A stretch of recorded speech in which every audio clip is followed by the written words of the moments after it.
savez, quelle qu'en soit la communauté, quand il y a une personne de forte qui semble surplomber sur tout le monde, qui semble dominer sur tout le monde, qui semble se forcer sur tout le monde, sur la liberté de tout le monde, malgré sa force, il arrive un moment où une personne courageuse, brave, ou peut-être plusieurs à la fois, se lève, finalement pour lui demander de se remettre à sa place et de se corriger de ses erreurs. On voit ici plusieurs pays commencer à se lever, à se réveiller par rapport à ce qui se passe à l'égard de l'Occident.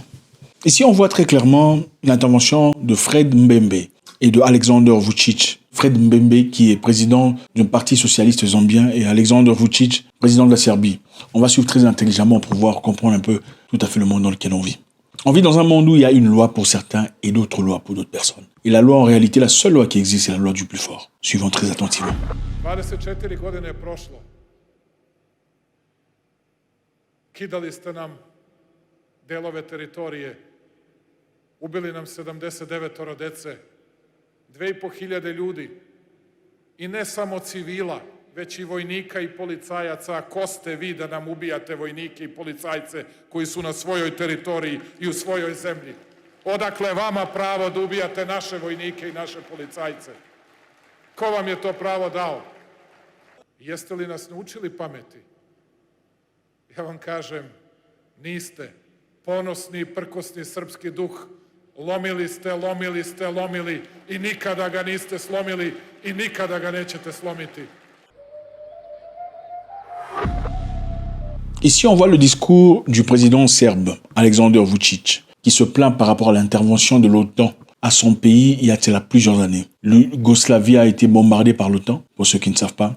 C'est leur première intervention. Ils ont complètement détruit le pays dans une campagne de près de 100 jours de bombardements sans arrêt. Bombardements sans arrêt pendant près de 100 jours, imaginez-vous. Et ce n'est pas la Tanzanie qui bombarde ou le Kenya ou le Soudan. C'est les États-Unis, l'Europe et tous les associés de l'OTAN qui vont bombarder et détruire un petit pays, complètement le mettre à genoux. Pendant presque 100 jours. Incroyable. Et pendant ce temps, qu'est-ce qu'on a bombardé? Les écoles, les hôpitaux, les trains, les moyens de transport, les moyens d'énergie et d'électricité, les barrages à eau. On a même explosé l'ambassade de la Chine, tuant 3 journalistes dans une manière inappropriée. Maintenant, qu'est-ce qui est intéressant ici? Ce qui est intéressant, c'est voir ce président dire qu'on n'oubliera jamais ce qui s'est passé. On n'oubliera jamais ce que l'OTAN a fait dans notre pays. On n'oubliera jamais ce qu'ils ont fait, sans raison, sans cause, malgré l'intervention des Nations Unies. C'est-à-dire, ils sont partis aux Nations Unies pour dire nous voulons aller intervenir en Yougoslavie. Nous allons intervenir en Yougoslavie et nous voulons votre autorisation. Évidemment, pour faire quoi que ce soit de la sorte, il faudrait l'autorisation, l'approbation du Conseil de sécurité qui comporte quelques pays, y compris les États-Unis, la Chine, la Russie et d'autres pays. Mais donc, ce qui s'est passé ici, la Russie et la Chine se sont opposés, membres du Conseil de sécurité. Donc, si on s'oppose à ton idée, c'est-à-dire que l'idée ne sera pas accomplie. Qu'est-ce qui s'est passé en ce temps? Les États-Unis et l'OTAN sont partis en guerre, malgré le refus, malgré le veto imposé par d'autres pays membres du Conseil de sécurité. C'est-à-dire, vous dites non, nous on s'en fout, on s'en va, on va les détruire. C'est ça le monde dans lequel on vit. Comment peut-on respecter de telles institutions? S'il y a une loi pour certains et une loi pour les autres. Si à notre pays, prenons l'exemple, si par exemple le Sénégal décidait d'aller en guerre contre le Mali, malgré le droit de veto ou tout ça, le Conseil de sécurité dit non. Vous pensez que le Sénégal va exister? Non, absolument pas. Tout le monde va se tourner vers le Sénégal. Tout le monde se tournera contre le Sénégal. Si le Malien disait, bon, désormais nous allons finir les gens du Nord, le Conseil de sécurité dit non, le Mali avance quand même. Vous savez ce qui va se passer? On viendra exploser, bombarder, détruire le Mali.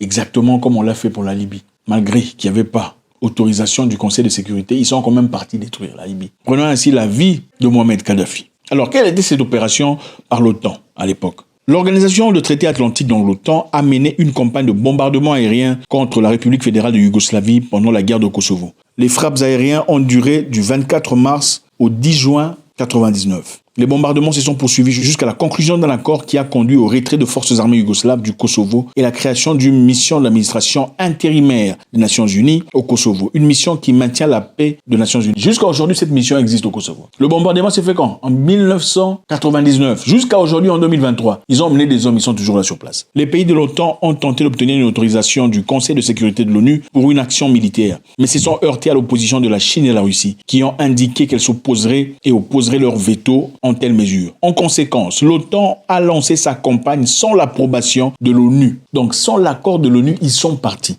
déclarant qu'il s'agissait d'une intervention humanitaire. Donc, parce que c'est une intervention humanitaire, on va sauver les gens. Vous, l'ONU, comme vous ne réfléchissez pas bien, vous ne comprenez pas que c'est humanitaire, malgré vos cerveaux, nous allons partir sans vous. La charte de l'ONU interdit l'usage de force, sauf en le cas de décision du Conseil de sécurité, en vertu du chapitre 7, ou de légitime défense contre une attaque armée, ni l'un ni l'autre n'étant présent dans ce cas. Donc il n'y avait pas de cas de légitime défense ou de cas d'attaque où on pouvait imposer cette histoire. Ils sont partis malgré l'opposition du Conseil de sécurité. Et ce président brave s'exprime ouvertement devant sa population dans un discours frénétique et fiévreux.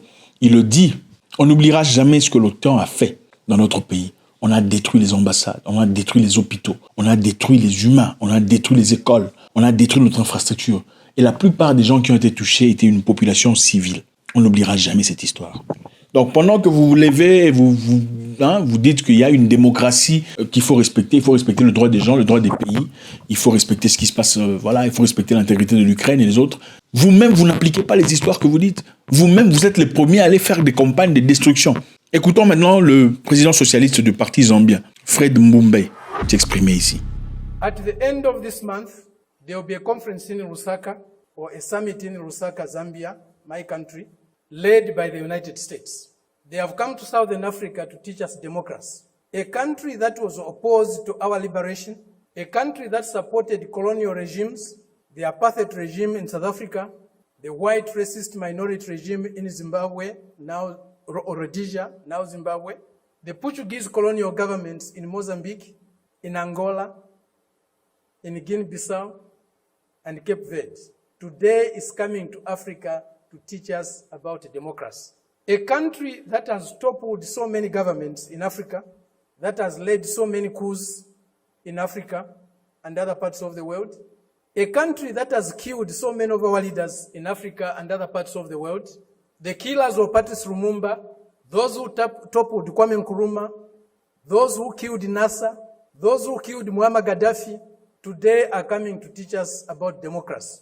A country that has been built on brutal force, on enslavement of other human beings, on the humiliation of Africans, the exploitation of Africans, the plunder of Africa, today is coming to teach us about democracy. That's the arrogance, the imperialist arrogance, the racist arrogance that we are subjected to. We cannot have democracy where there is hegemony of the strongest, mightiest imperialist power. We cannot have democracy where a country's resources, a country's decisions are dictated to by another country. Il le dit clairement.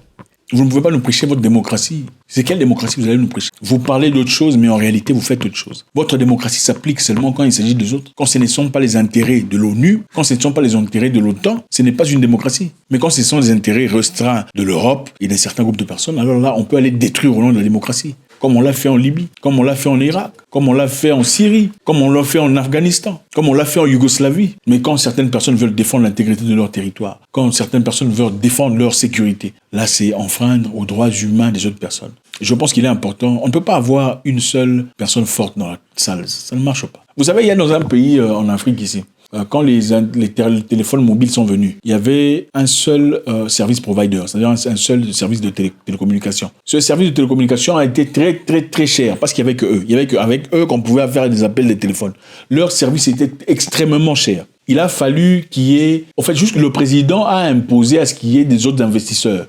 Je ne sais pas comment il a fait ça. Mais c'est quand il y a eu d'autres investisseurs, donc d'autres entreprises pour s'y opposer, c'est à partir de là qu'ils ont commencé à respecter la population. Parce qu'en ce moment-là, quand le peuple disait le réseau n'est pas bien, le truc ne fonctionne pas, ils s'en foutaient parce qu'ils savent que vous n'allez aller nulle part.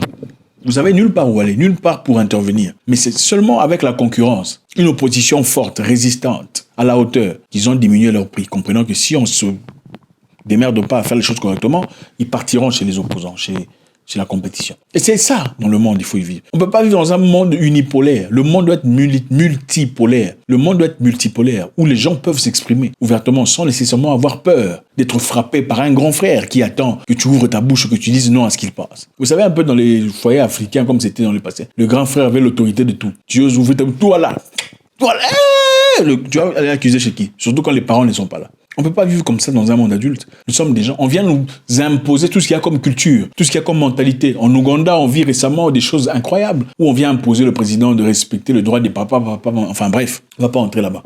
On a coupé l'aide. Donc, la démocratie doit être une démocratie vraie. Ce n'est pas seulement une démocratie que vous emmenez. Ça doit être une démocratie équilibrée. Démocratie qui respecte les normes et les traditions des gens sur place.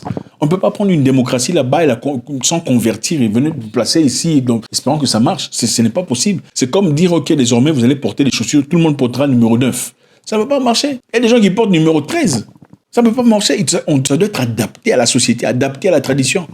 Déjà, le manque de démocratie, c'est venir imposer les gens McDonald's dans votre pays. S'il n'y a pas McDonald's ou comment vous appelez ça, Coca-Cola ou Pepsi-Cola et tout le bazar, on va emmener la guerre. Oui, il y a eu des pays qui sont entrés en guerre parce que la réalité, c'était celle-là. Ils ont été accusés de dictature et tout le bazar. La Libye, par exemple. Mais c'était pas ça la vraie réalité. C'était pas la dictature. La réalité, c'était qu'il n'y avait pas des multinationales. À cette époque, il n'y avait pas de McDonald's, pas de Pepsi-Cola, pas de tout ça. On a dit la Libye doit s'ouvrir au business international. C'est ce qu'on disait. Avant de s'attaquer à la Libye, ils doivent s'ouvrir au business international. C'est-à-dire qu'ils doivent ouvrir la porte aux grandes entreprises. Sinon, il y aura quelque chose. C'est ça la réalité. Est-ce que la Libye était vraiment une dictature? Dictature ou pas? Les gens étaient en train de souffrir en Libye, vraiment. Quand tu te maries, on te donne $5,000, un appartement gratuit. Tu veux faire le business d'entrepreneuriat d'agriculture, on te donne des tracteurs et une personne pour t'enseigner comment faire ton travail. Quand tu as besoin de soins, on t'emmène à l'étranger pour aller prendre tes soins. Si ça nécessite d'aller en Italie ou ailleurs, on paye. Le gouvernement paye l'argent nécessaire pour que tu partes. Ces gens-là souffraient vraiment. Dans un pays où on ne payait pas de taxes, où le carburant coûtait presque rien, où il n'y avait pas d'homme, monsieur, le président emmenait de l'eau à travers l'irrigation, comme jamais vu dans le passé. Ces gens-là souffraient, avaient besoin de démocratie.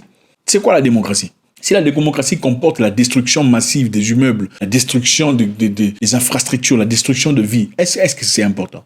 Ou la démocratie, c'est une phrase ou un mot qu'on utilise pour paraître propre, mais en réalité, sa propriété n'est connue que par ses auteurs. Est-ce que chaque pays dans le monde a besoin de démocratie? Ou chaque pays a besoin d'un système qui fonctionne chez eux, selon leur tradition et leur mentalité? Encore une fois, le président serbe se lève, ouvertement le dit. Beaucoup de gens ont généralement peur, mais il dit, on n'oubliera jamais ce qu'on a fait. On n'oubliera jamais ce que l'OTAN a fait chez nous. Et ainsi, on voit aussi un Africain qui se lève pendant sa commission de réunion internationale. Il dit ouvertement, on ne peut pas venir nous dire que chez nous, on doit faire une démocratie si ailleurs, la démocratie même est appliquée d'une manière destructive. Ça ne fonctionne pas. Dites-moi ce que vous en pensez. C'est toujours intéressant de voir cela. Est-ce qu'on peut continuer comme ça? Est-ce qu'on doit continuer à suivre un seul groupe de personnes dans une direction pensant que c'est eux qui comprennent comment fonctionne le monde, comment fonctionnerait le monde, comment doit fonctionner le monde? Ou il faudrait que chacun ait de quoi dire dans cette vie intéressante? God bless.